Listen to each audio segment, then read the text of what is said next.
Macbeth was first performed here at Glyndebourne in 1938, and it was the first production the company did that wasn't Mozart. Karl Ebert, the producer, had had great success with Macbeth in Berlin in 1931. So he decided that this would be something he hoped to repeat the success here at Glyndebourne. This sequence was filmed during a rehearsal of the sleepwalking scene, with Dorothy Dow as Lady Macbeth. He rehearses with the singers to make actors out of them. He teaches them to bring their gestures, their movements, the grouping of soloists and chorus into line with the music.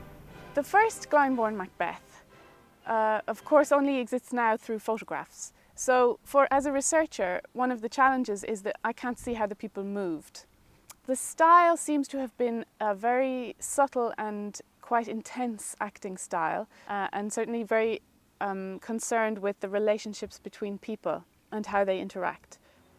Karl Ebert brought over his designer from that production, Caspar Neher. One of the things Neher was most well known for was his use of drawings. His designs themselves are often very spontaneous drawings, and his set designs also use drawings. Well, a very exciting discovery was made here at Glyndebourne recently in a dusty old cupboard under the stage, and that was the original backcloth of the 1938 Macbeth. The backcloth obviously is massive. It's a colour drawing or painting of Neher's drawing of flags. So the performers would have stood in front of this black backcloth with their own flags, and then the backcloth gives the impression of these flags receding into the distance. And the wonderful thing about it is that the colours are so intense because, of course, previously the only sources we've had for the production have been black and white photographs. So suddenly we get a sense of the intense colours that were used in this production.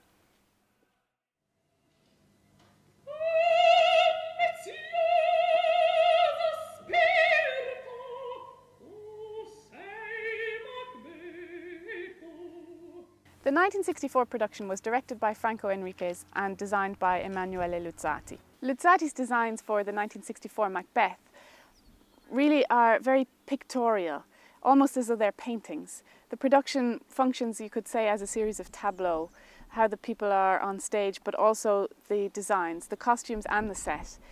So we see in Luzzati's costumes, for example, that although they use a historical cut, it's not specific in period, but it's a historical cut, they really are fantastical in the sense that he has painted onto the cloth to make these dresses and cloaks look actually like paintings. We can see this, we still have Lady Macbeth's dress here at the archives at Glyndebourne, and this is a wonderful red, rich blood red dress, and Luzzati has actually had the costume department paint on these designs in black.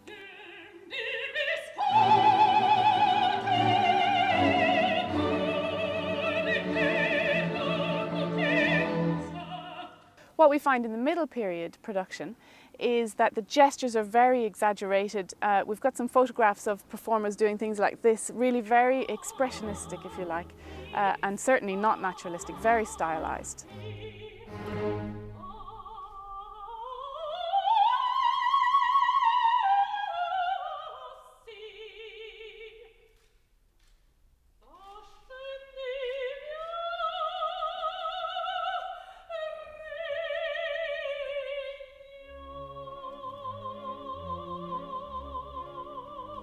The most recent production of Macbeth at Glyndebourne was directed in 2007 by Richard Jones and designed by Ulz, with choreography by Linda Dobell. This production is completely unlike anything that we've seen at Glyndebourne before. The production is set a generation ago, but not historically specific, something that the audience will recognise as sort of like Balmoral or Scotland, but underneath that there's a dark force, a morbid force.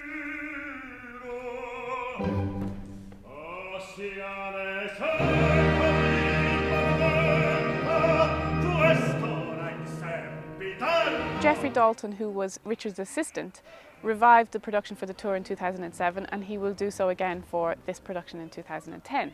Linda Dobell, the choreographer, had an amazing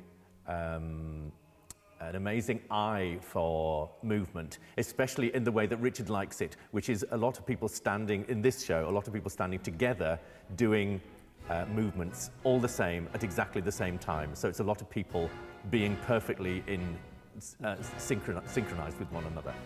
And she was a master at finding things to, finding movements that worked. What we see is something very precise, a physical language which is very clean and gestures very considered.